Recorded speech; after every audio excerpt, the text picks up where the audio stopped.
The most common stars in the universe are red dwarf stars, which means that rocky exoplanets are most likely to be found orbiting such a star.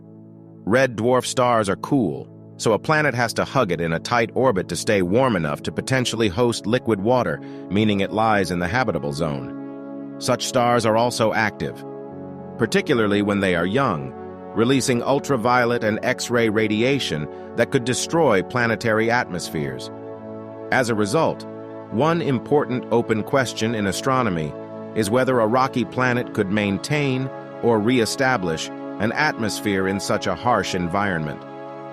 To help answer that question, astronomers used NASA's James Webb Space Telescope to study a rocky exoplanet known as GJ 486b. It is too close to its star to be within the habitable zone, with a surface temperature of about 800 degrees Fahrenheit, 430 degrees Celsius. And yet, their observations using Webb's near-infrared spectrograph, NIRSpec, show hints of water vapor. If the water vapor is associated with the planet, that would indicate that it has an atmosphere despite its scorching temperature and close proximity to its star. Water vapor has been seen on gaseous exoplanets before, but to date no atmosphere has been definitely detected around a rocky exoplanet. However, the team cautions that the water vapor could be on the star itself, specifically in cool star spots, and not from the planet at all. Sarah Morgan of the University of Arizona in Tucson, who is the lead author of the study, said, "We see a signal, and it's almost certainly due to water.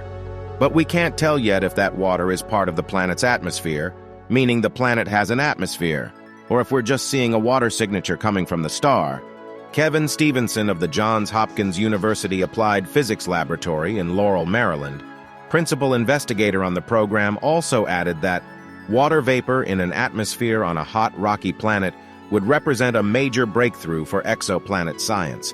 But we must be careful and make sure that the star is not the culprit. GJ 486b is about 30% larger than Earth and 3 times as massive, which means it is a rocky world with stronger gravity than Earth.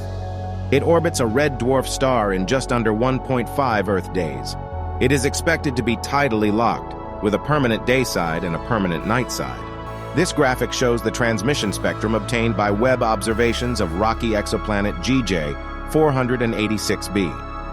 The science team's analysis shows hints of water vapor. However, computer models show that the signal could be from a water-rich planetary atmosphere, indicated by the blue line, or from star spots from the red dwarf host star, indicated by the yellow line. The two models diverge noticeably at shorter infrared wavelengths, indicating that additional observations with other Webb instruments will be needed to constrain the source of the water signal. GJ 486b transits its star, crossing in front of the star from our point of view. If it has an atmosphere, then when it transits, starlight would filter through those gases, imprinting fingerprints in the light that allow astronomers to decode its composition through a technique called transmission spectroscopy. The team observed 2 transits, each lasting about an hour. They then used 3 different methods to analyze the resulting data. The results from all 3 are consistent in that they show a mostly flat spectrum with an intriguing rise at the shortest infrared wavelengths. The team ran computer models considering a number of different molecules and concluded that the most likely source of the signal was water vapor.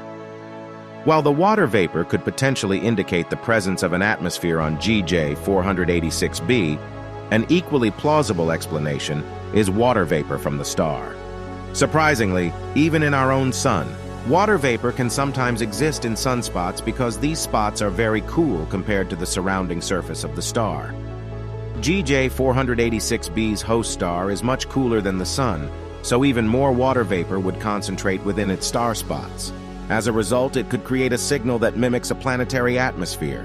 Ryan McDonald of the University of Michigan in Ann Arbor, one of the study's co-authors, explained that we didn't observe evidence of the planet crossing any star spots during the transits, but that doesn't mean that there aren't spots elsewhere on the star. And that's exactly the physical scenario that would imprint this water, signal into the data, and could wind up looking like a planetary atmosphere. A water vapor atmosphere would be expected to gradually erode due to stellar heating and irradiation. As a result, if an atmosphere is present, it would likely have to be constantly replenished by volcanoes ejecting steam from the planet's interior.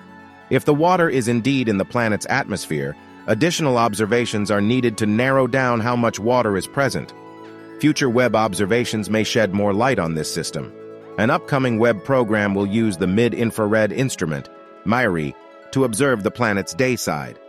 If the planet has no atmosphere, or only a thin atmosphere, then the hottest part of the day side is expected to be directly under the star. However, if the hottest point is shifted, that would indicate an atmosphere that can circulate heat. Ultimately, observations at shorter infrared wavelengths by another Webb instrument, the near-infrared imager and slitless spectrograph, NIRIS, will be needed to differentiate between the planetary atmosphere and star spot scenarios. It's joining multiple instruments together that will really pin down whether or not this planet has an atmosphere, said Stevenson. The James Webb Space Telescope is the world's premier space science observatory. Webb will solve mysteries in our solar system, look beyond to distant worlds around other stars, and probe the mysterious structures and origins of our universe and our place in it. Webb is an international program led by NASA with its partners, ESA, European Space Agency, and the Canadian Space Agency. Liquid water is essential for life as we know it, that is, carbon-based life. Although other compound-solvent pairs that could exist in very specific physical environments could be envisaged, the elements essential to carbon and water-based life are among the most common in the universe. Carbon molecules and liquid water have physical and chemical properties that make them optimized compound-solvent pairs. Liquid water is essential for important prebiotic reactions, but equally important for the emergence of life is the contact of carbon molecules in liquid water with hot rocks and minerals. Well, NASA hit the jackpot this week. The holy grail of planetary research is to find flowing liquid water which can one day perhaps sustain life. To get life off the ground, what do you need? Three things. One, energy, like sunlight. Two, organic chemicals. Three, liquid water. Mars has two of the three, but Mars is frozen solid. Yeah. So how can life possibly exist? The key is in one word: antifreeze. You put antifreeze in your car so that it remains liquid even though everything else is freezing outside. That's why Mars has liquid water, because it has magnesium perchlorates, other chemicals which lower the freezing point of the liquid. Okay, so these perchlorates that are in the water that allow it to still flow freely. That's right. Is there any way, I mean, you say that we could harness that for rocket fuel? Eventually, the hope is that there are aquifers, underground aquifers that feed these little trickles of water, these riverbeds. Once we tap into the aquifers, we can get wells. Yeah. Once we have wells, we can refine it for drinking water. And rocket fuel. You can separate out the oxygen and the hydrogen, because water is H2O after all, for rocket fuel. And one day, maybe even irrigate crops. That, of course, is perhaps decades into the future. But the very fact that we can talk like this is amazing. The planet is frozen solid and yet has liquid water. Thanks for watching. Make sure you like and subscribe. Catch you guys on the next one. Peace.